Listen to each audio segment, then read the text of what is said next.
आज कम से कम सदन चले, लेकिन जैसा हंगामा देख रहे हैं तो हमें लगता है आज भी सदन कहीं हंगामे की भेंट ना चढ़ जाए, क्योंकि लाखों लोग इस बार के सदन से तो निराश हो जाए। विस्थापितों की मांग को लेकर टी-शर्ट आज आप मेरा मानना है कि आज अगर इस राज्य में सबसे ज़्यादा अगर ज्वलंत कोई मुद्दा है तो विस्थापितों का मुद्दा है, चाहे वो नगरी का मुद्दा हो या बड़का गाँव का मुद्दा हो या झरिया सिंदरी या फिर बागमारा का मुद्दा हो, सबसे महत्वपूर्ण सबसे जरूरी मुद्दा अगर इस राज्य में है तो विस्थापन का मुद्दा है। विस्थापन का मुद्दा आज इस राज्य में ऐसा है जैसे ब्रिटिश इंडिया के टाइम पे शोषण होता था, लाठी के जोर पे ज़मीन लेना, अगर आप ज़मीन नहीं दे रहे हैं तो रात 2 बजे 4 बजे रात अपराधी की तरह आपको घर से उठा कर ले आना, दबाव बनाना, केस मुकदमों में फंसा देना। अब तो प्रेम महतो के घटना को पूरा देश जानता है कि किस प्रकार से एक विस्थापित नौजवान जो अप्रेंटिस करने के बाद जमीन के बदले नौकरी की मांग को लेकर धरने पर बैठा था और सीधे कपार पर निशाना लगाकर गोली मारा, विषय से अपनी गोली मारा।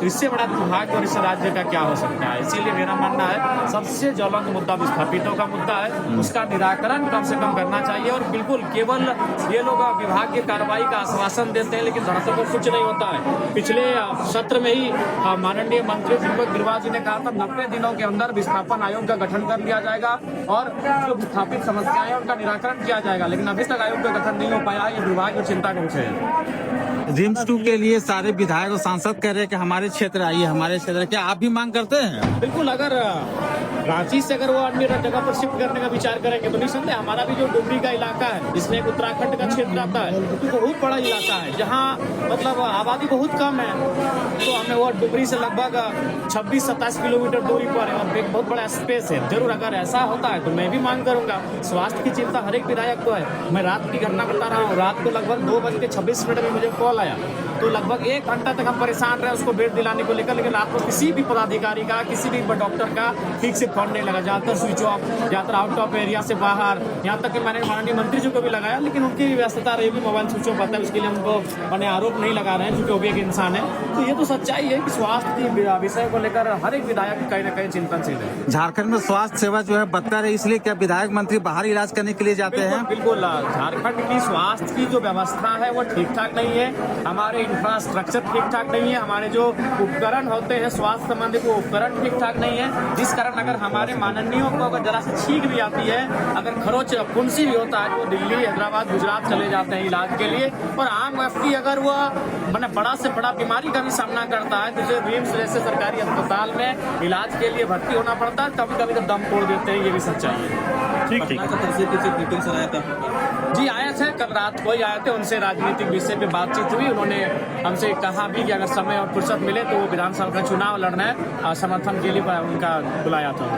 जयराम जी, क्या आप घायल, पैर में चोट लगा हुआ है? देखिए, डॉक्टर का स्पष्ट कहना है कि आपको कम से कम 5 दिन बिना चहलकदमी के आराम करना होगा, तभी ठीक होगा, और नहीं तो आप अपना उम्र है, आप जिम में जो करना है करिए, लेकिन देखिए डॉक्टर आपको सलाह देंगे कि आपको कम से कम पाँव को 5 दिन देना होगा। उनको बोले कि सदन के बाद ये संभव होगा। ठीक है, ठीक है, धन्यवाद आप लोगों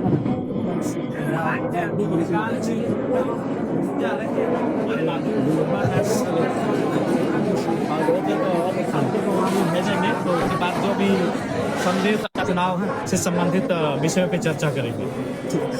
दादा है, मैंने सदैव उनको प्राथमिकता दिया है, अपने सुख अमन चैन से ज़्यादा प्राथमिकता मैंने जनता के मुद्दों के निराकरण को दिया है। मुझे जरूरत पड़ी है सड़क में हो तो सड़क के माध्यम से, धरने के माध्यम से, आंदोलनों के माध्यम से और सदन में सवालों के माध्यम से मैंने जनता के मुद्दों को पटल के रखने का कार्य किया है।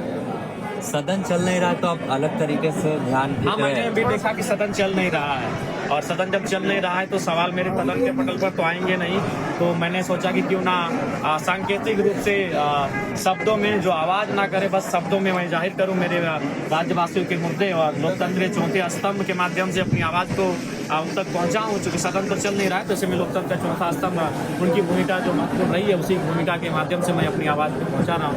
एनटीपी से खिलाफ लोग गोलबंद आप भी गए हुए थे। हमें लगता है कि आज जो परिस्थितियां हैं विस्थापित लोगों को लेकर, विस्थापन को लेकर, हमें लगता है कि आने वाले दिनों में राज्य के चप्पे चप्पे में आपको विस्थापितों के आंदोलन दिखेंगे और हिंसा भी दिखेगी, अराजकता भी दिखेगी, अगर सरकार सचेत ना होती है तो।